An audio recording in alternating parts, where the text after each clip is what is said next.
हमारे सारे समाज में जो अनेक त्रुटियां हैं, अनेक संदेह हैं, अनेक भ्रांति हैं, वो इस वजह से है कि ये सारी जो कुछ भी समाज की धारणाएं बनाई है, ये मनुष्य ने बनाई है। जो अनेक अवतरण अपने देश में हुए, बड़े बड़े यहाँ पर ऋषि मुनि हो गए, इतना ही नहीं, यहाँ पर जो बड़े वली लोग हो गए, जिन्हें कहते हैं कि सूफी लोग हो गए। इसके अलावा आप जानते हैं कि कीर्तनकर आदि बहुत ऊंचे किस्म के यहाँ पर लोग इस देश में हुए, लेकिन उनकी बात किसी ने समझी नहीं। उसकी वजह यह थी कि वो लोग एक स्तर पे बात करते थे और बाकी के लोग दूसरे ही स्तर पे थे, वो उनकी बात समझ नहीं। इसलिए आवश्यक हमारे लिए है कि हम उस स्थिति को प्राप्त करें जहां हम इन लोगों को समझ सकें और इन लोगों के जैसे बने। इन लोगों के लिए जैसे बनने का मतलब यह है कि धर्म की धारणा हमारे अंदर होती है।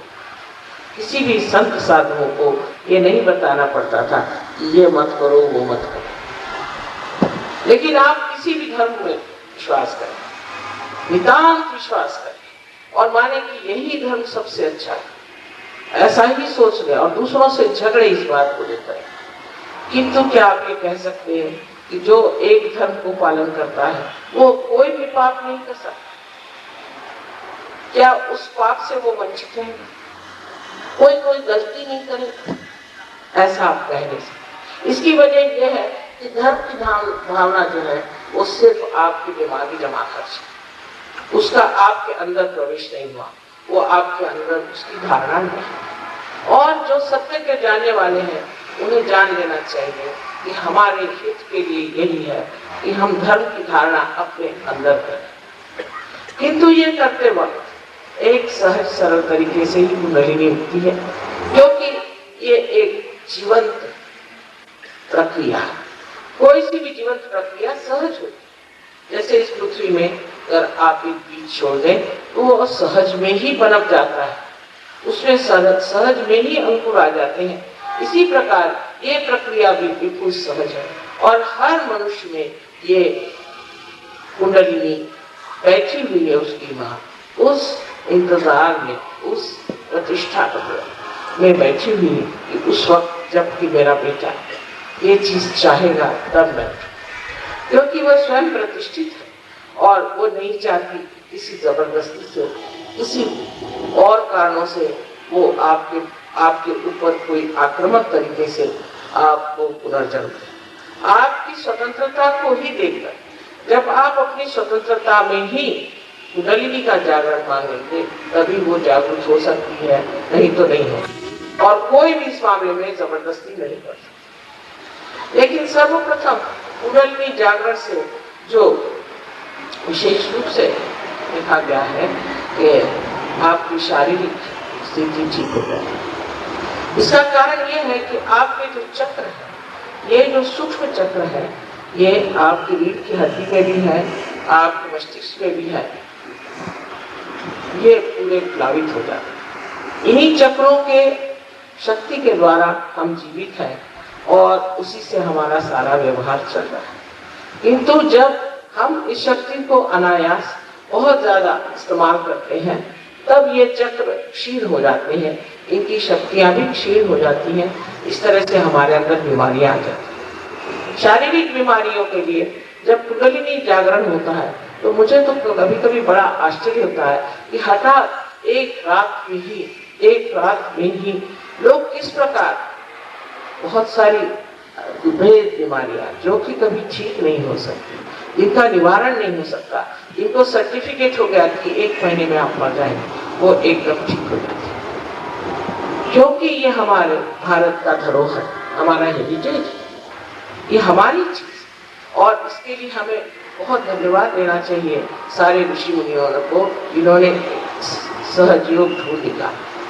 सहयोग आज तक एक मनुष्य के लिए ही होता है। जैसे कहीं आपने पढ़ा होगा कि जनक राजा के पास एक नचिकेता गया था जिसे उन्होंने आपको साक्षात्कार दिया था। किंतु आज ऐसा समय आ गया है कि सहयोग की ये स्थिति आ गई है कि आपको सामूहिक तरीके से जागृति हो सके।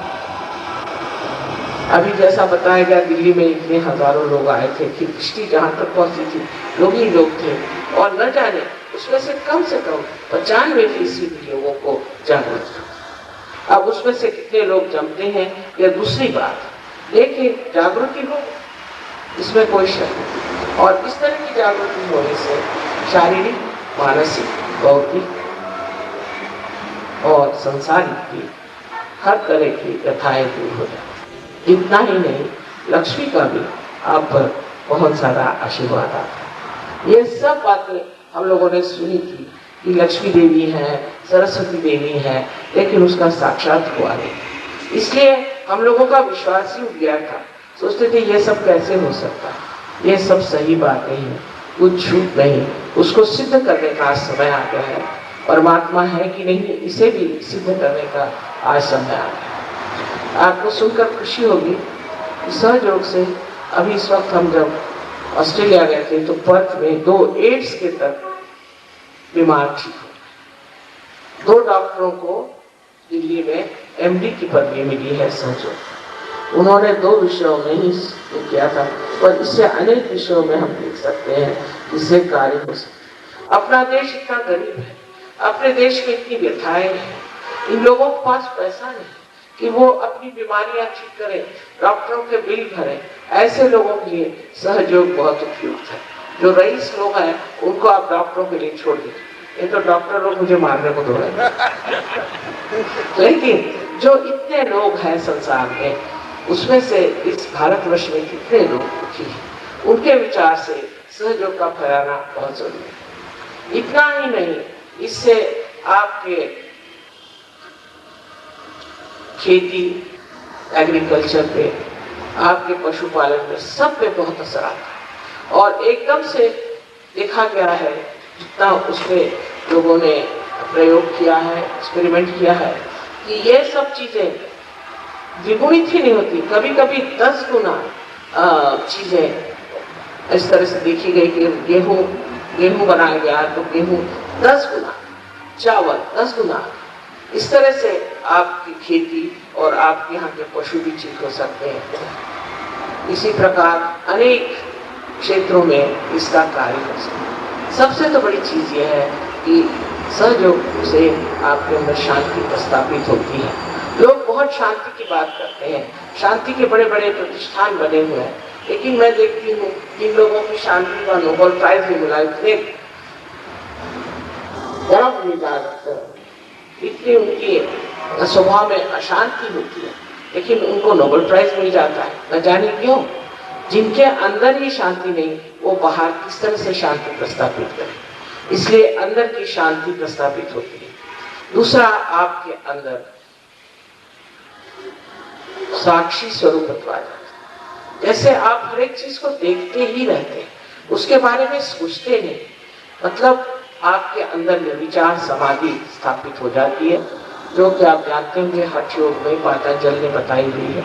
और उसके बाद आपके अंदर निर्विकल्प समाधि, समाधि माने अवेयरनेस, चेतना आपके अंदर आ जाएगी। उसके बाद एक जो बहुत बड़ी बात इसमें देखी जाती है कि आपके नस नस में एक नया आयाम, इसे सामूहिक चेतना कहते हैं, वो जागृत हो जाता है, जिसके अनुसंधान से आप जान सकते हैं कि दूसरे आदमी को कौन सी शिकायत है, दूसरों को कौन सी शिकायत है, और आपको कौन सी शिकायत है, आप में कौन सी तकलीफ है, दूसरों में कौन सी तकलीफ है, दूसरों में कौन सी त्रुटियां हैं और आप में कौन सी त्रुटियां हैं, और उसको ठीक करने का अगर आप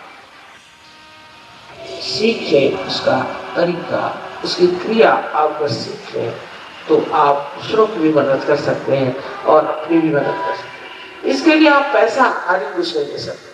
सबसे पहले तो ये जान लेना चाहिए कि कोई भी आदमी, कोई भी इंसान भगवान के नाम पर पैसा लेता है तो वो आपका गुरु हो नहीं सकता, वो आपका नौकर।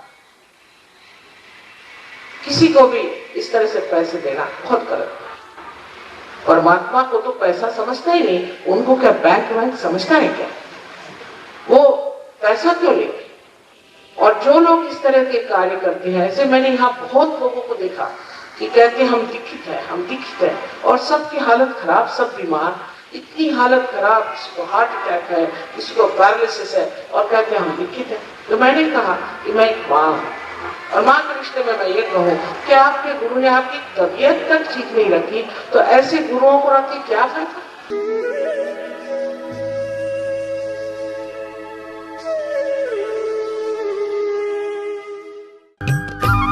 सब्सक्राइब कीजिए कुंडलनी जागरण को और प्रेस कीजिए बेल आइकन को, जिससे कि आपको मिल सके हमारी लेटेस्ट वीडियो सबसे पहले।